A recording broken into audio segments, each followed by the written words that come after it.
على عباده الذين اصطفى أما بعد أعوذ بالله من الشيطان الرجيم بسم الله الرحمن الرحيم يا أيها الذين آمنوا كتب عليكم الصيام كما كتب على الذين من قبلكم لعلكم تهتدون صدق الله العظيم سبحان ربك رب العزة عما يصفون وسلام على المرسلين والحمد لله رب العالمين اللهم صل على سيدنا محمد وعلى آل سيدنا محمد وبارك وسلم اللهم صل على سيدنا محمد وعلى آل سيدنا محمد وبارك وسلم اللهم صل على سيدنا محمد وعلى آل سيدنا محمد وبارك وسلم میرے محترم بھائیو بزرگوں، رمضان شریف کی آمد ہے اور رمضان شریف میں اللہ تبارک و تعالیٰ کی رحمتیں بندوں کی طرف خاص طور سے متوجہ ہوتی ہیں، اور اللہ تعالیٰ رمضان میں بندوں کو اتنا کچھ عطا کرتا ہے کہ 12 مہینوں میں اتنا نہیں ملتا۔ جس طریقے سے یوسف علیہ السلام کے بھائیوں پر یوسف کو فضیلت حاصل ہے، ایسے ہی رمضان کو دیگر مہینوں پر فضیلت حاصل ہے۔ جیسے راتوں میں شب قدر کو تمام راتوں پر فضیلت حاصل ہے، ایسے ہی مہینوں میں رمضان کے مہینے کو دیگر مہینوں پر فضیلت حاصل ہے۔ تو اس لیے ہماری کوشش یہ ہونا چاہیے کہ رمضان کے ایک ایک لمحے کو ہم حاصل کرنے کی کوشش کریں، ہمارا کوئی وقت رمضان کا ضائع نہ ہو۔ اس لیے کہ رمضان میں وقت کو ضائع کرنے والا اور غفلت سے رمضان کو گزارنے والا شاید اس سے بڑا احمق اور بیوقوف کوئی مسلمان نہیں ہوگا۔ بہت بڑا غافل سمجھا جائے گا جو رمضان کو بھی غفلت میں گزار دے۔ تو اس لیے ابھی سے آدمی اپنی تیاری کرے اعمال کے اعتبار سے کہ اعمال میں اضافہ کرے تاکہ رمضان تک عادت پختہ ہو جائے اعمال کو زیادہ سے زیادہ کرنے کی۔ اچھا، رمضان میں اعمال تو کرتے ہیں، تھوڑی سی ہمیں اس میں ترتیب سے اعمال کرے تو انشاءاللہ اعمال تھوڑے وقت میں زیادہ ہو سکتے ہیں اور نفع بھی ہمیں زیادہ حاصل ہو جائے گا۔ تو اس لیے میں آپ کے سامنے اعمال کی آج فضیلت نہیں، صرف ترتیب بتانا چاہتا ہوں رمضان میں اعمال کیسے کیے جائیں۔ چونکہ آئندہ جمعہ میرا ہونا نہیں ہوگا، سفر میں جا رہا ہوں، اس لیے اس رمضان میں اس جمعہ بتا رہا ہوں، ورنہ اگلے جمعہ بتاتا میں آپ کو۔ تو سب سے پہلے جب ہم چاند دیکھتے ہیں، چاند دیکھنا بھی یہ عبادت ہے۔ چاند بھی دیکھیں اور چاند پڑھنے کی دعا بھی پڑھیں۔ ہلال یمن و رشدن سب سے چھوٹی دعا ہے، ہلال یمن و رشدن، ورنہ بڑی دعا ہے اللہم احل علینا بالیمن والایمان والسلامت والاسلام والتوفیق لما تحب وترضى ربی و ربک اللہ، یہ بڑی دعا ہے۔ تو بہرحال چاند دیکھ لیا ہم نے، رمضان شروع ہو گیا۔ اب اسی دن سے ہم اوابین شروع کر دیں اگر نہیں پڑھتے ہیں۔ اوابین کیوں؟ اس لیے کہ اب نفل کا ریٹ بڑھ گیا، چاند ہوتے ہی نفل کا ریٹ کیا ہو گیا؟ بڑھ گیا۔ نفل فرض کے برابر، فرض 70 فرضوں کے برابر۔ تو اس لیے اب ہمیں کوئی بھی نفل سمجھ کے نہیں چھوڑنا۔ اگر ہم نفل چھوڑ لیں تو گیا فرض چھوڑ لیں، اس لیے کہ فرض کے برابر ثواب مل رہا ہے۔ تو جیسے فرض کو اہمیت دیتے ہیں غیر رمضان میں، ایسے ہی نفل کو اہمیت دیں رمضان میں۔ تو ہمارا کوئی بھی نفل چھوٹے نہیں، نفل نماز۔ تو ہم اوابین پڑھیں، اور اوابین پڑھنے میں کوشش ہو کہ ہم تلاوت زیادہ سے زیادہ کریں. جو حفاظ کرام ہیں ان کے لیے تو جائز ہی نہیں ہے کہ اوابین میں ایک پارہ نہ پڑھیں، کم سے کم ایک پارہ اوابین میں حافظ پڑھیں. غیر حافظ جو ہیں وہ صرف الم تری قل هو اللہ سے نہیں، اگر آپ کو 12 سورتیں یاد ہیں تو 2 سورتیں 6 رکعت میں پڑھ رہے ہیں. لمبا قیام ہو. ایسے ہی رمضان میں اب رکوع اور سجدے کی کیفیت بھی ہماری بڑھنا چاہیے. عام دنوں میں ہم جیسے 3 مرتبہ سبحان ربی العظیم سبحان ربی الاعلیٰ 3 مرتبہ کہتے ہیں، تو رمضان میں کم سے کم 11 مرتبہ ہونا چاہیے. امام صاحب جو پڑھاتے ہیں ظاہر ہے وہ سب کی رعایت کریں گے، بوڑھوں کی بھی مریضوں کی بھی، تو وہ 11 مرتبہ کہیں گے تو مریضوں کو پریشانی ہو سکتی ہے. اس لیے امام تو سب کی رعایت میں ہلکی نماز پڑھائے گا. لیکن ہم اپنی جب نفل نماز پڑھیں گے تو اپنی نفل نماز میں ہم کم سے کم 11 مرتبہ سبحان ربی العظیم سبحان ربی الاعلیٰ پڑھیں، تاکہ ہمارا سجدہ بھی لمبا ہو، رکوع بھی لمبا ہو. بعض لوگوں کے ذہن میں ہوتا ہے کہ 3 ہی مرتبہ سبحان ربی الاعلیٰ سبحان ربی العظیم کہنا ہے. 3 مرتبہ یہ کم سے کم درجہ ہے. زیادہ آپ 99 مرتبہ کرو، کون منع کر رہا ہے؟ جتنا آپ کہو گے اتنا ہی اللہ کا قرب آپ کو کیا ہوگا؟ حاصل ہوگا. لمبا سجدہ ہر اعتبار سے فائدہ مند ہے. دنیاوی اعتبار سے بھی کہ جو بلڈ پریشر کا مریض ہے کہ لمبا سجدہ کرے، یا ہارٹ کا مریض ہے یا آنکھوں کا مریض ہے، لمبا سجدہ کرے گا تو اس کو بے پناہ فائدہ ہوگا. اس سے دنیاوی فائدہ، دینی فائدہ تو ہے ہی کہ اللہ کے قدموں میں سر ڈالے ہوئے، اور سب سے زیادہ بندہ اللہ سے قریب سجدے کی حالت میں ہوتا ہے. تو لمبے سجدے کے ساتھ ایسے ہی ہمارا قومہ بھی لمبا ہو. رکوع کے بعد جو کھڑے ہوتے ہیں اسے قومہ کہتے ہیں، تو قومہ بھی لمبا ہو. آپ سوچیں قومہ کیسے لمبا ہوگا؟ ہم تو خالص سمع اللہ لمن حمدہ ربنا لک الحمد کہیں گے، لمبا کہاں سے ہو جائے گا؟ تو اس کی مستقل دعائیں ہیں. ربنا لک الحمد حمدا کثیرا طیبا مبارکا فی ملء السماوات وملء الارض وملء ما بینهما ما شئت من شیء بعد لک المجد والثناء حق ما قال العبد كلنا لك العبد اللهم لا مانع لما اعطيت ولا معطي لما منعت ولا ينفع ذا الجد منك الجد. دعائیں ہیں مستقل، قومیں کی بھی جلسے کی بھی، ان کو یاد کرنا چاہیے. اور یاد کر کے کم سے کم رمضان میں تو پڑھنے کی ہم کیا کریں؟ کوشش کریں.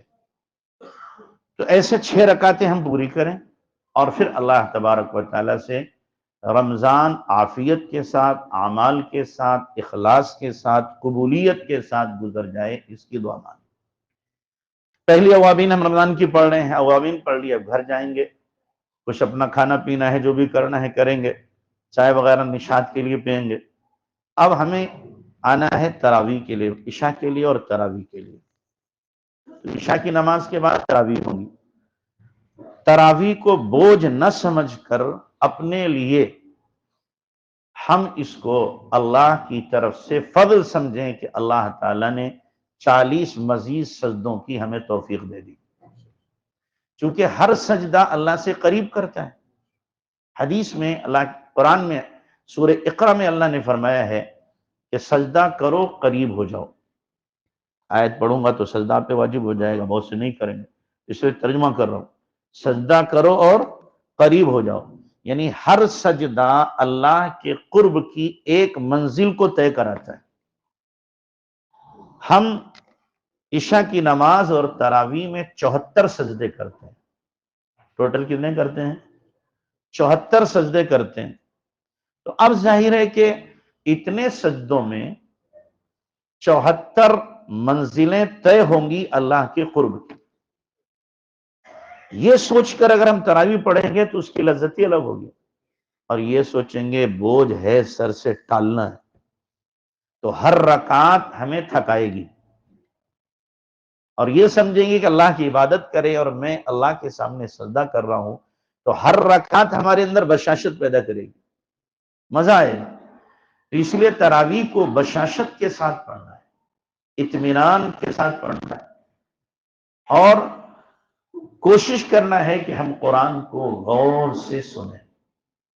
بہت سے لوگ بیچارے ایسے ہوتے ہیں کہ جب رکوع میں جانے والے ہوتے ہیں امام صاحب اللہ اکبر، اب رکوع میں چلے جاتے ہیں۔ یہ بڑی ناقدری ہے قرآن کے ساتھ، بہت بڑی محرومی ہے کہ اللہ سال بھر میں ایک مرتبہ قرآن سننے کے لیے توفیق دے رہا ہے، اور ہم اتنے ناقدرے ہیں کہ ایک مرتبہ بھی نہیں سنیں گے۔ اس میں بھی ہمارے اوپر بوجھ پڑ رہا ہے، تو اس لیے بشاشت کے ساتھ پورا قرآن ہم کیا ہے سننے کی کوشش کریں۔ تو تراویح میں اللہ کے نبی صلی اللہ علیہ وسلم نے کیا فرمایا؟ من قام ایمانا و احتسابا، من قام رمضان ایمانا و احتسابا غفر له ما تقدم من ذنبه، کہ جو رمضان میں ایمان اور احتساب یعنی ثواب کی امید سے تراویح پڑھتا ہے تو اللہ اس کے پچھلے سارے گناہوں کو معاف کر دیتا ہے۔ یہ دھیان ہو ہمارے اندر۔ تو تراویح سکون سے پڑھیں، اطمینان سے پڑھیں، ثواب کی امید سے پڑھیں، اور یہ سوچیں کہ پڑھنے والا قیام کی حالت میں جب ایک حرف پڑھتا ہے 100 نیکیاں ملتی ہیں، سننے والے کو 50۔ ایک حرف پر کتنی مل رہی ہیں؟ 50 مل رہی ہیں۔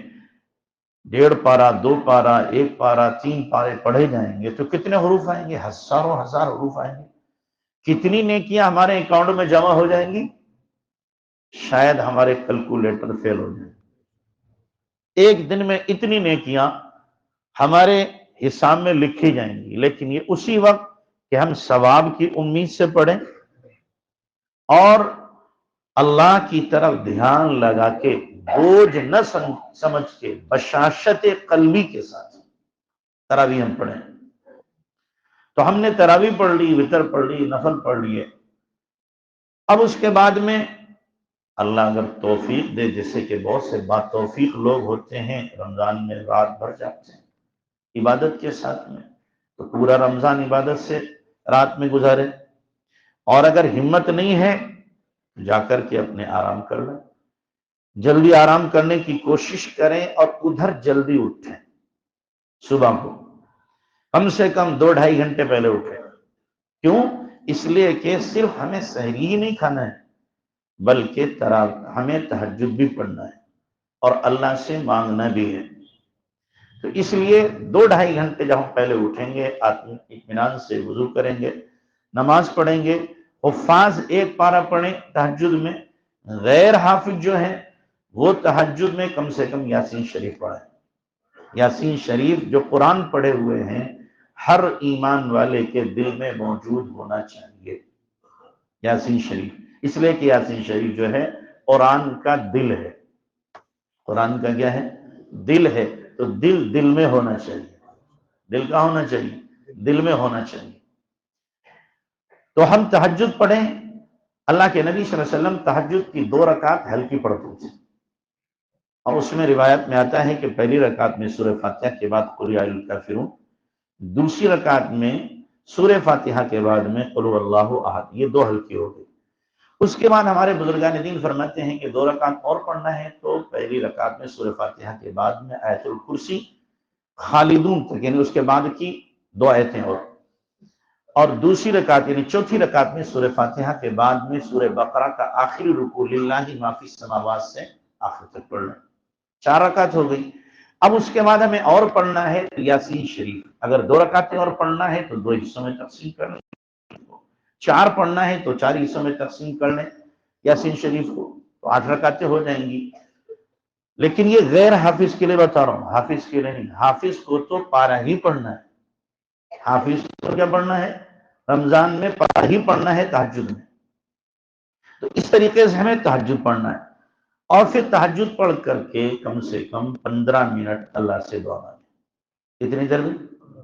15 منٹ۔ اللہ کے نبی صلی اللہ علیہ وسلم نے فرمایا کہ بخیلوں میں بڑا بخیل وہ بھی ہے جو دعا میں بخل کرے۔ دعا میں کیا کرے؟ بخل کرے، کہ دعا ہی نہیں مانگی جائے اس سے۔ تو اس لیے دعا بھی ہم کیا کریں؟ جم کر کے مانگیں، اس لیے کہ دینے والا اس وقت میں خود آواز لگا رہا ہے، حل من سائل اعطیت، ہے کوئی مانگنے والا دوں؟ حل من مسترزق فارزق له، ہے کوئی روزی کا طلبگار روزی دے دوں؟ حل من مستغفر فاغفر له، ہے کوئی معافی مانگنے والا معاف کر دوں؟ جب اللہ آواز لگا رہا ہے تو بندہ کہ لبیک، اللہ حاضر ہوں۔ مجھے دے دے، مجھے ضرورت ہے، میرے گناہ معاف کر دے، میری روزی کا مسئلہ حل کر دے۔ تو اس لیے ہمیں اس وقت میں کیا کرنا ہے؟ اللہ سے جم کر کے مانگنا ہے۔ یہ دعاؤں کی قبولیت کا وقت خصوصی ہوتا ہے تہجد کو۔ اچھا، اگر ہماری آنکھ ایسے وقت میں کھلے کہ 10 منٹ باقی ہیں، یا تو سحری کھا لیں یا تہجد پڑھ لیں، تو اب ہمارے ایمان کا تقاضا تو یہ ہو کہ تہجد پڑھے، اور پیٹ کا تقاضا ایک رہے گا سحری کھا لے۔ تو بھئی سال بھر بہت کھایا ہے، ایک آدھ دن سحری نہیں ملے گی تو مر تو نہیں جائیں گے انشاءاللہ، یا مر جائیں گے؟ سال بھر ہم نے اپنے جسم کو پالا ہے، یہ مہینہ تو ایسا ہے کہ اس میں روح کو ہم طاقت دیں۔ تو اگر 10 منٹ رہ گئے ہیں تو وضو کر کے ایک گلاس پانی لے لو۔ سحری کے لیے ضروری نہیں ہے کہ 4 روٹی آپ کھاؤ، ایک کھجور کھا لو گے تو بھی سحری ہو جائے گی، ایک گھونٹ پانی پی لو گے سحری کی نیت سے تو بھی سحری ہو جائے گی، اور ایک گھونٹ آپ دودھ پی لو گے تو بھی آپ کی کیا ہے؟ سحری ہو جائے گی۔ اس لیے سحری میں پیٹ بھرنا ضروری نہیں ہے۔ اب وقت ہمارے پاس نہیں ہے تو ہم کیا کریں؟ ایک گھونٹ پانی پی لیا، وضو کرتے کرتے پانی پی لیا سحری کی نیت سے۔ ہم تہجد نہیں چھوڑیں گے، اس لیے کہ اگر تہجد چھوٹے گی تو روح کے اندر ذوف آئے گا، مجھے اپنی روح کو طاقتور بنانا ہے، کمزور نہیں کرنا ہے۔ تو اس لیے تہجد پڑھے ان 10 منٹ میں، اور اللہ سے ہم کیا کریں؟ اس وقت میں مانگیں۔ اور صرف ہمیں اکیلے ہی تہجد نہیں پڑھنا، گھر کے جتنے لوگ روزہ رکھ رہے ہیں ان سب سے کہو کہ سب کو پڑھنا ہے، بیوی بھی، بچے بھی، آپ بھی، والدین بھی، سب کو اس وقت میں جگاؤ کہ سارے لوگ، یہ اللہ تعالیٰ سے لینے کا وقت ہے، سارے لوگ تہجد پڑھیں، سب کے سب۔ جب سب مانگ رہے ہوں گے اس وقت میں تو اللہ کی رحمتیں، برکتیں کتنی ہماری طرح متوجہ ہوں گی۔ تو ہم نے تہجد پڑھ لی، اور اگر اللہ توفیق دے اور وقت کے اندر گنجائش ہو تو اس وقت میں تھوڑا سا قرآن دیکھ کر کے پڑھیں، تھوڑا سا قرآن، چاہے 1 صفحہ، 2 صفحہ، پاؤ بھر، آدھا پارہ۔ اس لیے کہ حضرت مولانا الیاس رحمۃ اللہ علیہ فرماتے تھے کہ تہجد کے وقت میں قرآن دیکھ کر پڑھنے میں جو انوارات مجھے محسوس ہوئے، کسی عمل میں بھی اتنے انوارات محسوس نہیں ہوئے۔ تو تھوڑا سا قرآن اس وقت ہم دیکھ کر کے پڑھیں گے۔ تہجد ہو گئے، اس کے بعد میں ہم کیا کہیں؟ سحری کھائیں گے۔ حسب ذوق آدمی کتنا کھاتا ہے، بہرحال جتنا کھا سکتا ہے کھا لے، لیکن اتنا زیادہ بھی نہ کھائے کہ عصر تک ہضم نہ ہو، تو روزے کا احساس ہی کیا ہوگا؟ اتنا تو کھائے کم سے کم ظہر سے بھوک کا احساس ہونے لگے کہ بھوک لگی، تاکہ غریبوں کے لیے ہمدردی کا جذبہ ہمارے اندر پیدا ہو۔ فجر پڑھ لی ہم نے، نماز کے بعد میں اگر ہمت ہے تو اشراق تک آدمی ذکر میں، دعا میں، تلاوت میں لگا رہے، ہمت اگر ہے آپ، اور اگر ہمت نہیں ہے، نیند ستا رہی ہے، اب ظاہر ہے جو 8 گھنٹے سونے والا ہے 4 گھنٹے میں نیند کیسے پوری ہوگی؟ اس نیند ستا رہی ہے تو جا کے سو جاؤ۔ سو گئے، سو کر کے اٹھیں گے تو یہ نہیں اب اٹھ کر کے اپنے کاروبار میں چلے گئے، کام میں لگ گئے، نہیں، اٹھنا ہے تو اب اشراق اور چاشت 2 نمازیں۔ اشراق کا وقت اگرچہ نکل گیا ہے لیکن اس وقت بھی آپ اشراق اور چاشت دونوں کی نیت سے آپ پڑھیں، 2، 4، 6 رکعت جتنی پڑھ سکتے ہیں، 12 رکعت تک آپ چاشت کی نیت سے پڑھیں، اس میں اشراق کی نیت بھی آپ کر لیں، اس میں توبہ کی نیت بھی کر لیں، شکر کی بھی نیت کر لیں، صلاۃ الحاجہ کی نیت بھی کر لیں، جتنی نیتیں کر لیں گے اتنی آپ کو ثواب مل جائے گا۔ تو ہمیں اشراق چاشت کی نماز میں اللہ تعالیٰ نے روزی کی برکت رکھی ہے، تو روزی پر نکلنے سے پہلے ہم کیا ہے؟ چاشت کی نماز ہم نے پڑھ لی۔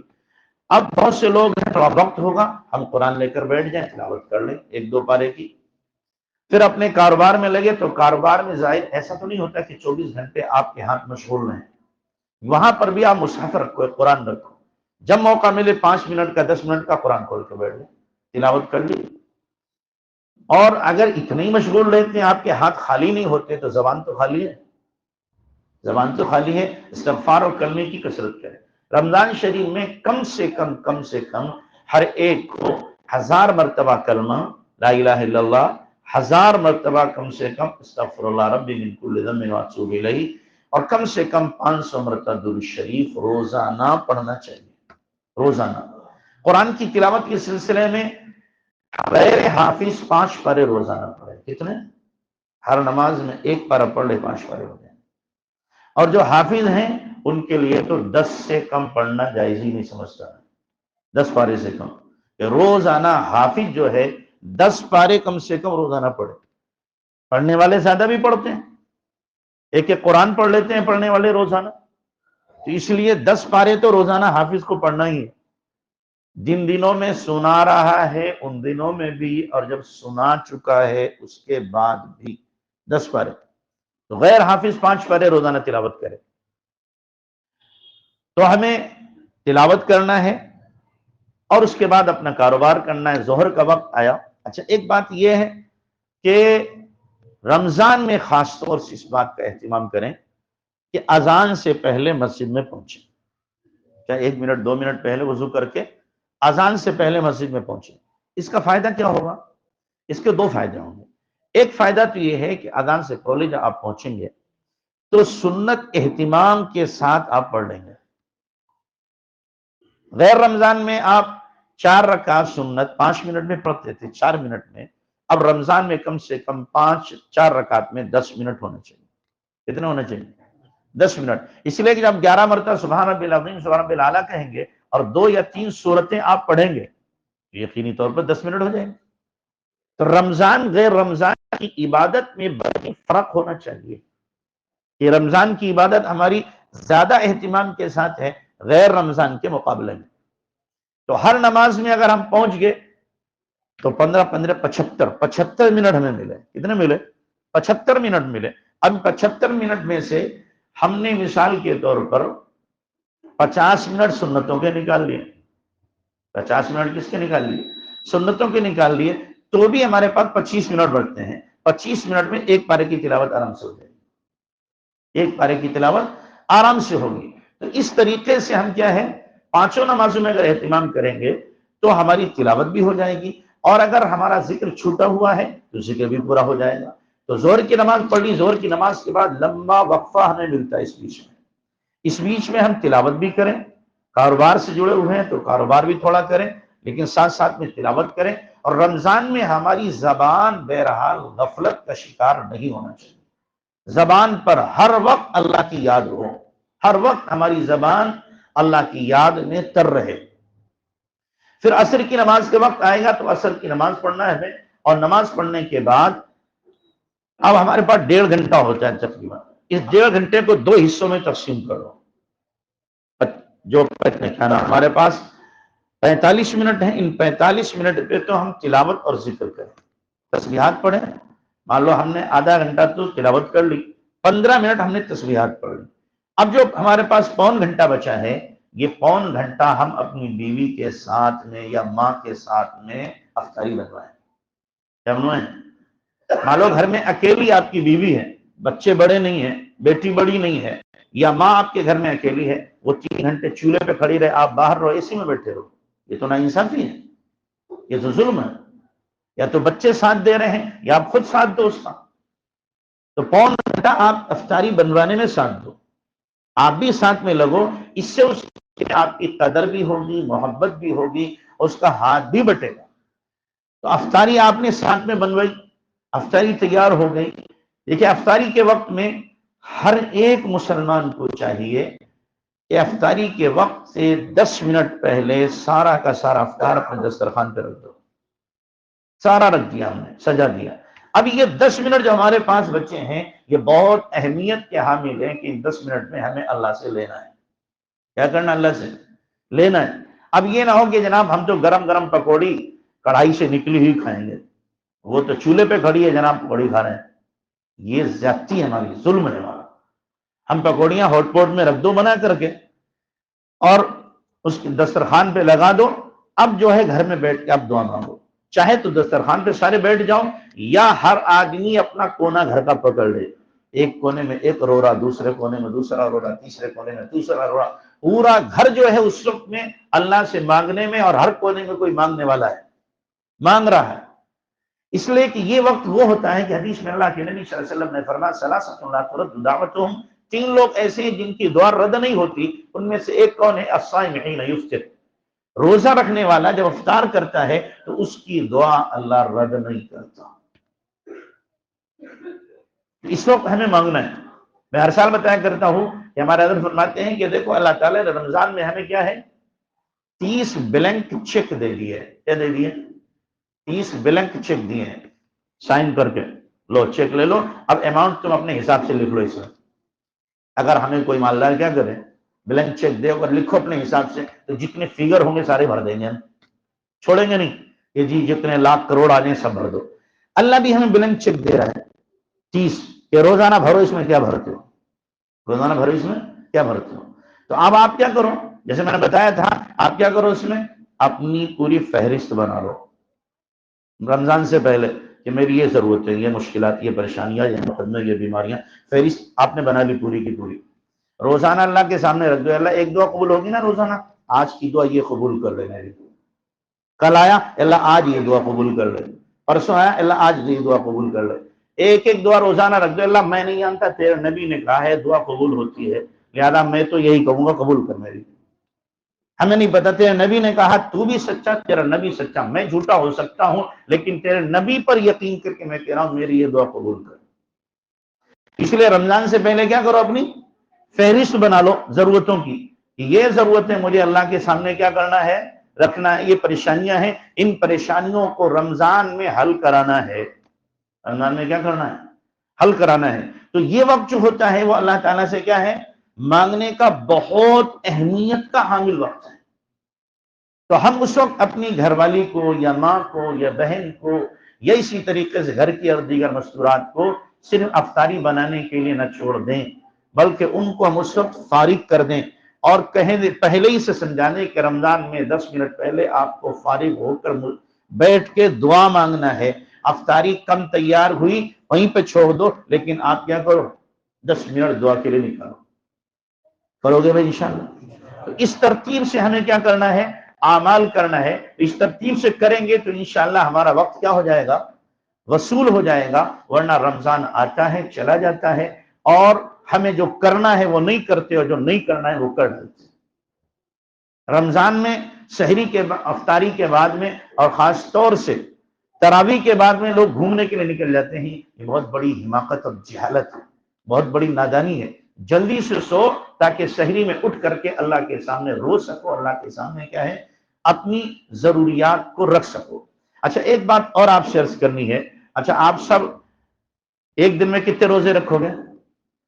ایک آدمی کتنے روزے رکھے گا؟ ایک. میں آپ کو اسی ترکیب بتا دوں، ایک دن میں 10 روزے رکھ لو. ایک دن میں کتنے؟ آپ کو یہ کیسے ہو سکتا ہے ایک دن میں 10 روزے کیسے؟ ہاں ہو جائیں گے، ایک دن میں 10 روزے آپ رکھو. وہ کیسے کہ رمضان سے پہلے آپ دیکھو کسی بیوہ کا گھر، کسی یتیم کا گھر، کسی مزدور کا گھر، کسی غریب مسکین کا گھر دیکھو. اس میں 10 بندے ہیں، 5 بندے ہیں، 15 بندے گھر میں ہیں اور کمانے والا مزدوری سے لاتا ہے، روز لاتا ہے، روز کھاتا ہے. اب وہ کما رہا ہے، رمضان میں اگر چھوڑے گا تو کھائے گا کہاں سے؟ کمائی کرے گا، مزدوری کرے گا تو محنت کے ساتھ اس سے روزے رکھ پانا اس کے لیے مشکل ہے. آپ کیا کرو، رمضان سے پہلے اس سے پوچھو تمہارے گھر کا خرچہ مہینے کا کتنا. اس نے بتایا کہ جناب 8,000 روپے خرچہ. آپ نے 8,000 روپیہ لیے اور اس سے سارا راشن لکھوا لیا، راشن لے کر کے اس کے گھر پہنچا دیا، 1,000-2,000 روپیہ اوپر سے اور دے دیے کہ لو بھائی آپ کو رمضان میں روزہ رکھنا، عبادت کرنا ہے، آپ کو مزدوری کرنے کی ضرورت نہیں ہے. یہ 10 لوگ روزہ رکھیں گے، ثواب کس کو ملے گا؟ ہمارا روزہ جو ہم رکھ رہے ہیں ہو سکتا ہے قبول نہ ہو، لیکن ہماری محنت سے جس نے روزہ رکھا ہے اس کے مقبول روزے کا ثواب ہمارے کھاتے میں لکھا جائے گا اور اس کے اجر میں سے کوئی کمی نہیں ہوگی. تو ایک دن میں ہمارے 11 روزے ہو گئے. کتنے ہو گئے؟ 11 روزے. ایک ہمارا اپنا اور 10 جن کے ہم نے روزے رکھوائے ہیں. یہ تو 10 میں نے مثال کے طور پر دیا.